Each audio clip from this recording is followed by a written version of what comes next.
Hi friends, welcome to Dibiya classroom. So today we will read this lesson number 27, The Legend of Marathon. So let us read. About 2500 years ago, Persia was a mighty kingdom. Their large army had landed in the bay near the town of Marathon. Their target was Athens, a city-state in Greek. Athens had a small army compared to the Persian one, but the Athenian soldiers were very brave. They had faced the Persian before, but they needed help from other Greek kingdoms now. They decided to send a special messenger to the neighboring kingdom of Sparta. His name was Phidippides. Phidippides was a young man who served as a day-long runner. He ran to Sparta like the wind. He covered the distance of nearly 100 kilometers in a day, but alas, the people of Sparta were busy with some ceremonies. They did not want to join the battle immediately. Phidippides took this message back to the Athens with a heavy heart, but on light feet again. He ran 100 kilometers within a day. When the generals of Athens heard the cold Spartan response, they did not lose heart. They were ready to fight on their own. The Persian army was watching Athens like a cat watches a mouse hole. So they decided to launch a surprise attack on the Persian. The Athenian generals sent their flanks round the Persian forces like speeding arrows and began to draw them in. The Persians were not ready for battle.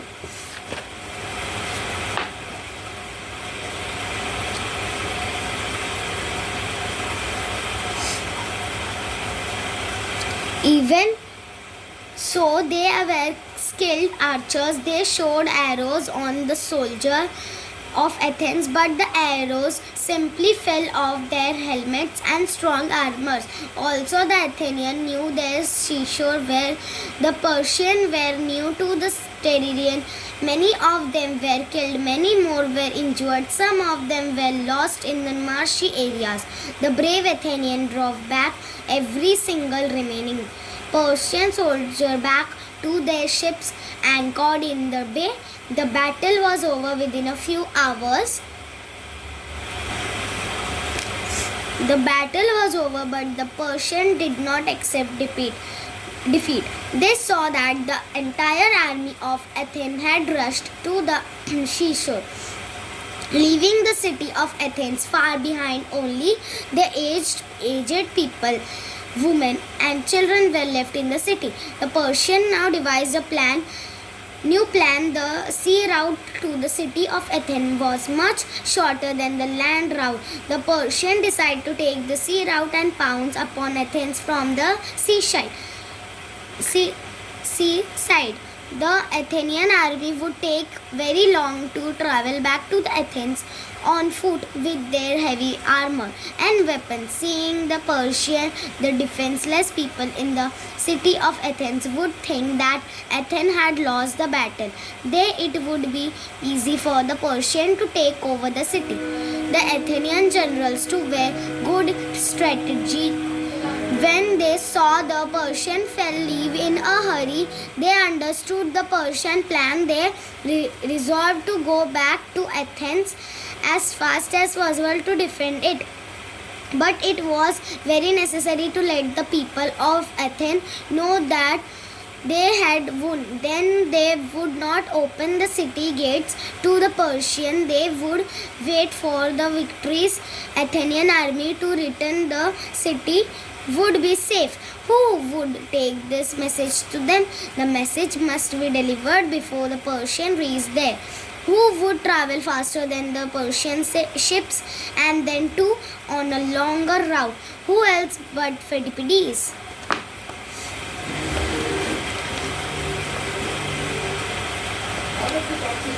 Phidippides had already completed a run of more than 200 kilometers just the day before, but he was a brave young man. He would do anything for his state. Also, this time he was to carry a happy message. It was not easy for Pheidippides to reach Athens sooner than the Persian did. That is why this time he left the usual safe route and chose another one that passed through cliffs and mountains but was much shorter. Pheidippides scaled the first steep cliff and picked up speed. He had to run more than 40 kilometers. It was very hot. He began to perspire. There were some shady olive trees on one side of the road, but Pheidippides couldn't rest. He just ran on, and his heart began to beat faster. He became weak with hunger and thirsty, but he didn't stop. At last, Pheidippides came within sight of city gates of Athens. He was successful in his mission. He had reached before the Persian. The people of Athens threw open the gate to Pheidippides. What happened, Pheidippides? Do you bring good news or? Yes, joy to you. We won. As soon as Pheidippides had delivered this message, he collapsed, never to rise again. He had laid down his life in the service of Athens. The story of Pheidippides has inspired the people of Greece for many centuries. His historic run from Marathon to Athens became a legend. When the Olympic Games were started in Greece, this legendary event was commemorated in the form of the sporting event, the marathon. Today, marathons are arranged in many countries. When you see one or when you are old enough to take part in one, remember the first marathon runner. If you like my video, please like, share and subscribe. If any mistake is there, please don't write and comment because my comment is off. I will send you an email ID in description. Please check out that and please send out that. Thank you.